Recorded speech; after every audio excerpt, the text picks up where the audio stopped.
Something is missing from the past, not a city, not a monument, but almost every man.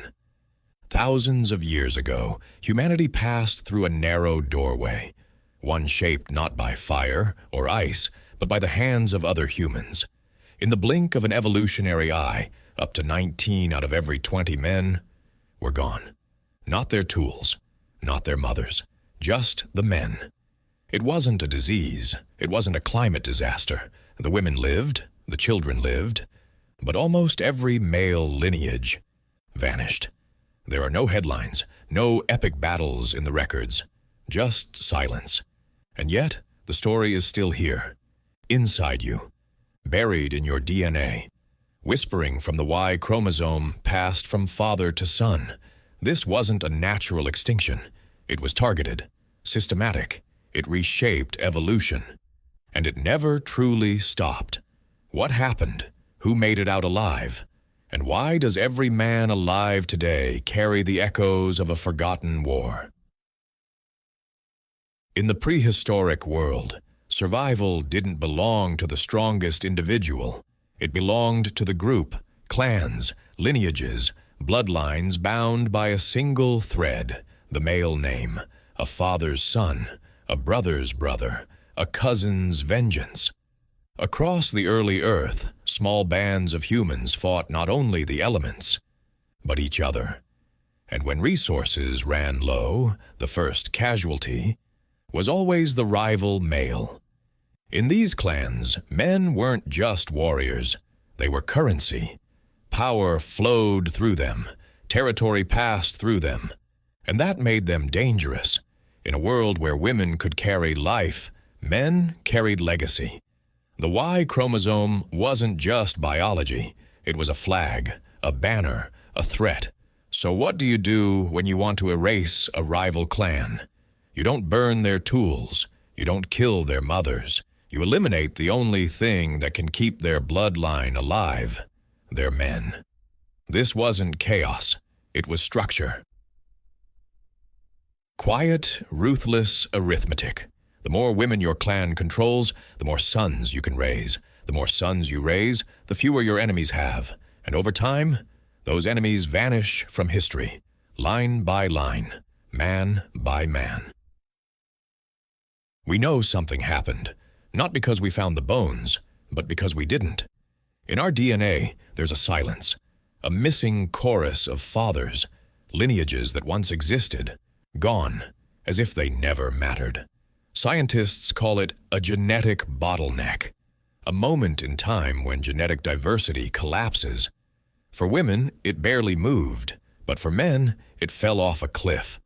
In some regions, over 90% of Y-chromosome lineages disappeared in just a few generations. That's not drift, that's war. Picture a village of 5 clans. One grows stronger. Its men raid the others, not to destroy the women, but to absorb them. The men of the weaker clans? They don't get remembered. They don't get buried in honor. They vanish. What's left behind is a world rebuilt on the blood of a few survivors, genetic monopolies, where one victorious man becomes the father of thousands, not by accident, but by design. And over thousands of years, all the other lines fade like dust in the wind. Today, in parts of Central Asia, nearly 8% of all men share DNA from one man. This pattern is ancient, and it is global. What we're looking at isn't evolution, it's extermination, cold, systematic, forgotten. In the ancient world, power wasn't measured in gold or territory. It was measured in women. To control reproduction was to control the future. In every corner of the prehistoric world, women were the key to growth, survival, and legacy. And that made them the most valuable resource a clan could possess. But women weren't simply chosen, they were taken. In tribe after tribe, bride capture became strategy. Raids didn't just destroy enemies, they absorbed the women left behind. One by one, villages lost their daughters, and their sons died trying to protect them. You won't find this war in the fossil record, but you will find it in the DNA of conquered lineages. Female lines preserved, male lines wiped out. We still see this pattern in isolated societies today. Men fight, often die.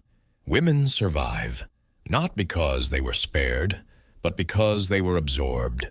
This wasn't romance. This wasn't alliance. It was replacement. The war wasn't over land. It was over wombs. For women, survival meant adaptation. For men, survival meant dominance. And over time, one strategy became clear. Eliminate the rival males and take their future for yourself. What if the war never ended? What if it didn't just erase bodies, but rewired minds? Across the world, boys are taught to fight, to win, to endure pain, to never show weakness. But where did that begin?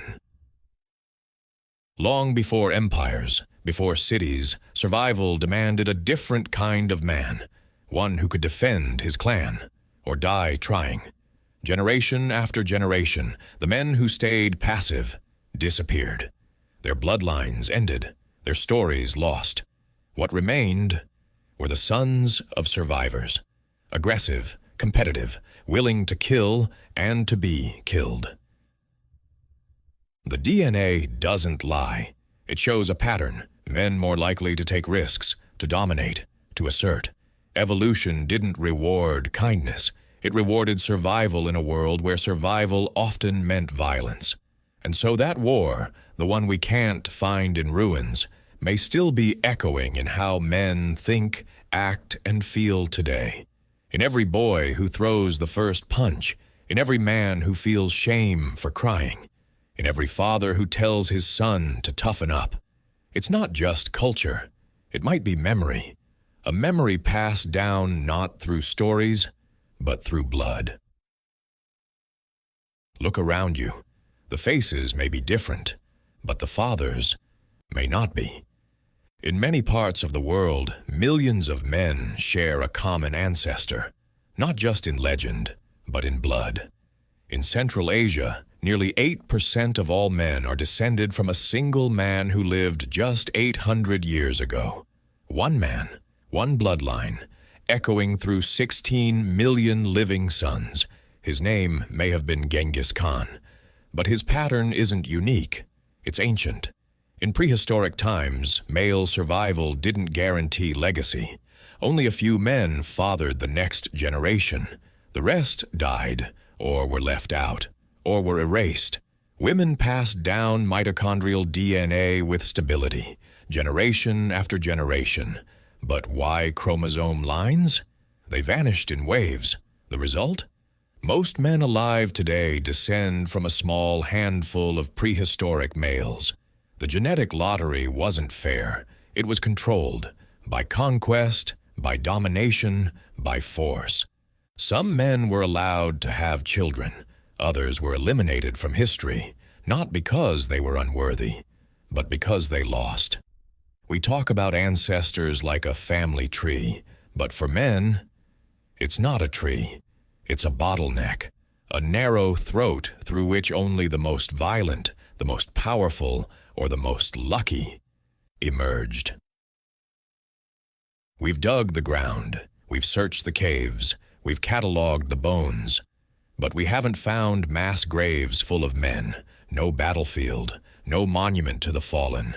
If 95% of male lineages disappeared, where are the dead? The answer may be more chilling than the silence. These weren't armies. These weren't drawn-out wars. These were raids, targeted, precise, designed not to defeat, but to erase. And in a world without writing, without tombs, without memory, the record simply vanished. Except for one place, the DNA. The Y-chromosome doesn't forget. It keeps the silence as a scar that modern science has just begun to notice. The question is no longer whether it happened. The question is, how many times did it happen? And we just never saw it. This story doesn't belong to one land. It isn't African, or European, or Asian. It is human. The genetic collapse of men, the sharp drop in Y-chromosome diversity, happened across continents, at different times, in different cultures, but with the same outcome. In Africa's Rift Valley, ancient tribes clashed over land and water. In Central Asia, horse-riding warriors conquered entire regions. In Europe, Neolithic farmers overwhelmed forager men. In the Americas, lineage-based warfare left male remains scattered, but never many. Again and again, the pattern repeats. The women survive. The men don't. What do these regions have in common? Not language, not technology, not religion. Just one thing: the systematic removal of male competitors. And where the evidence is lost, the genome still remembers. In some regions, the male bottleneck is as recent as 4,000 years ago. In others, it's over 10,000. Different battles, same rules. This wasn't just a prehistoric war. It was many, and it wasn't one clan. It was us, our species, refining power through elimination. Our shared history is soaked in absence. You weren't there. You didn't wield the spear. You didn't fall in the night, but you still carry the war. Inside your body, inside your blood, inside your choices. The men who survived those ancient killings passed down more than genes. They passed down instincts, reactions, fears. You don't have to be told to protect your name, or to compete for attention, or to feel shame when you lose. Those feelings were carved from survival, shaped in a time when failure meant erasure. A boy born to a quiet father may never know his great-grandfather, but still inherit his urgency to prove himself. A man may find himself afraid to cry, without knowing why. These aren't just cultural norms, they are scars, passed not only through stories, but through centuries of bloodshed. This is why masculinity can feel like pressure, why brotherhood can feel like rivalry, why so many men struggle with peace, because their ancestors never had it. The war may be gone, but the consequences remain. We build cities now, we write laws, we carry smartphones, but inside our bones, we still carry the memory of being hunted, replaced, erased. The past didn't just shape our species, it shaped our sons. We are the sons of a few, not the strongest, not the most just the ones who made it. When the dust settled, when the raids ended, and the silence returned, only a handful of men were left to shape the future. Their choices became culture, their instincts became tradition, their scars became inheritance. The rest, erased. Somewhere out there were different men, different stories, different ways to be human. But they're gone. Survival has a cost. And for us, it was the loss of almost every man who might have built a different kind of world. A gentler one, a slower one. A world where strength didn't mean taking, and legacy didn't require conquest. We live in the world that survivors made, not because they were right, but because they were left. And now every man alive is a descendant of decisions made in fear, of victories soaked in loss, of a war no one remembers, but every one of us carries. Maybe the greatest mystery isn't why they died, it's why we lived. History isn't just bones in the ground. Sometimes it's the silence in your blood, the weight you feel, but can't explain.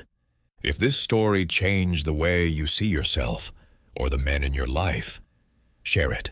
Because this isn't just a prehistoric story. It's a human one, still unfolding, still echoing. Subscribe to Life Before Us if you believe the past deserves to be remembered, even the parts they never wrote down. And ask yourself one more time, what else is hidden in us?